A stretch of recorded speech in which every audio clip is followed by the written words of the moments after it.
Thank you, Myra. Good afternoon, ladies and gentlemen. Let me say how happy I am to see all of you again here and in such numbers. We would want to do two things today. First, to introduce Walter Fust, and second, the two of us will say a few words about the June event of the forum, which will be our first annual event. Let me start by introducing Walter. We are very fortunate to have him join the forum. Most of you know that for 15 years, Walter was in charge of Swiss Development Cooperation Agency. He's worked around the world, he's known around the world, he's a man of vision, of creativity and dynamism.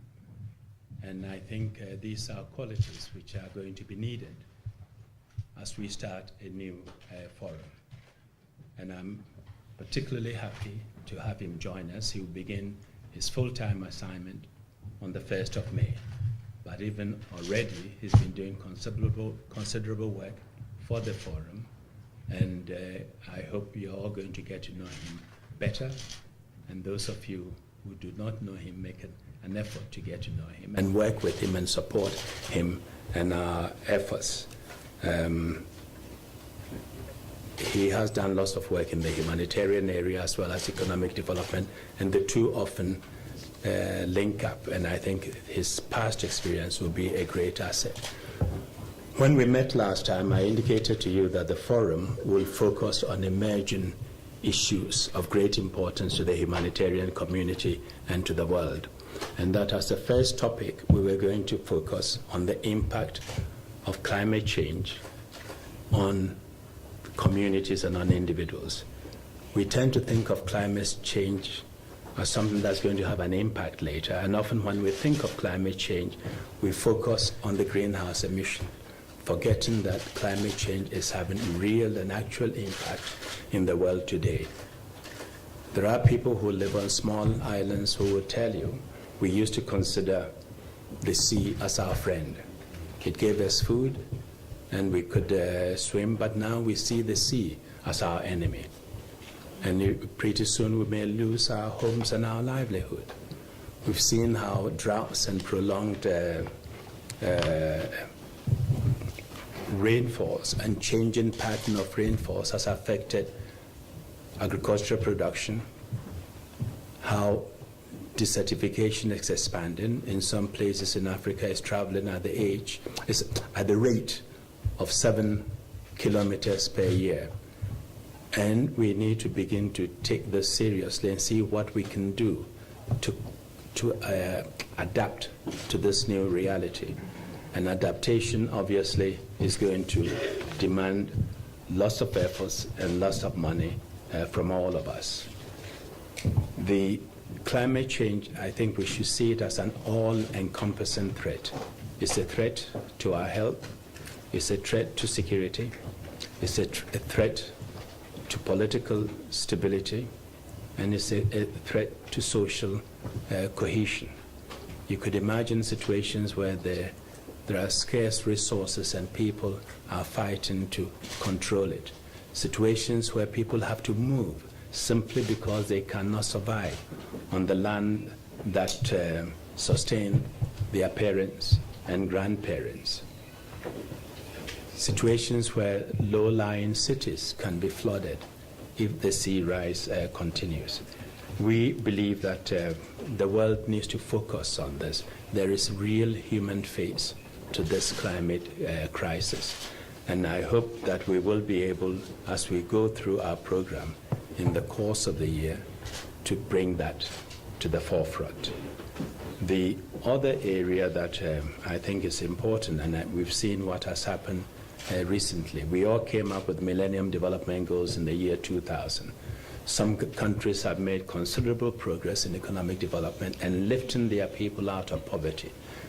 But the impact of climate change risks to push some of these people back to the front, to the poverty lines again. We've seen the fight we are having over food. I'm not saying it's all the fault of climate change. We have other forces, high demands, drought in high-yielding areas. We have seen diversion of grain to biofuel, and I recall discussing this with President Castro in summer 2006. He asked me, what are your worries in the world? And I told him when I leave the UN, I would want to do something about agriculture in Africa, and shared with him my plans to become engaged in the green revolution in Africa. And so I got on to the biofuel and my concern. And he looked me straight in the eye. I said, my friend, tell me, if we give the food to the cars, what would our people eat? It was a simple question he posed to me. And of course, today we are going through incredible food crisis, which we will need to tackle in the immediate short term, the medium term, and the longer term. And of course, it requires not only greater investments into agriculture, but also efforts to combat the impact of climate change. And of course, we now have the we have accepted the doctrine of responsibility to protect people from genocide, from ethnic cleansing, from gross and systematic violation of their rights by their governments and by their region.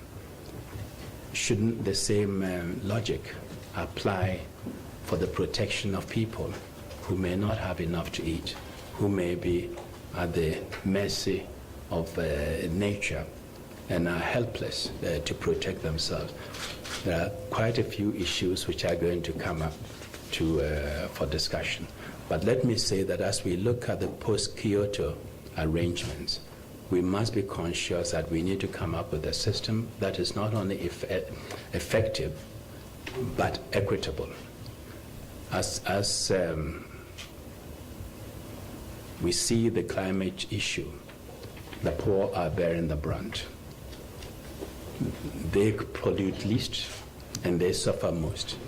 I think there has to be equity and some justice, and the polluters must be made to pay. I think it's only fair, or our whole ecosystem will be destroyed by the poor, and the least responsible will be the first to pay the price. And I hope that those who are going to be meeting in Copenhagen will bear this very much in mind, and also take steps to help the poor adapt to the climate change. I think with Walter on board and with all the people that we are bringing to the June meeting to discuss these issues and try and look for ways out, we should be able to make some contribution. I think you would want to ask some questions, so I'll pause here and ask Walter to say a few words, and then we'll open it up to questions and answers. But when we get to questions and answers, I would urge you to focus on climate change, to focus on the global forum. In the first part of the seminar, I know lots of you have other questions that you would want to ask us or ask me, but let's get the essential issue of climate change out of the way first. Thank you. Walter.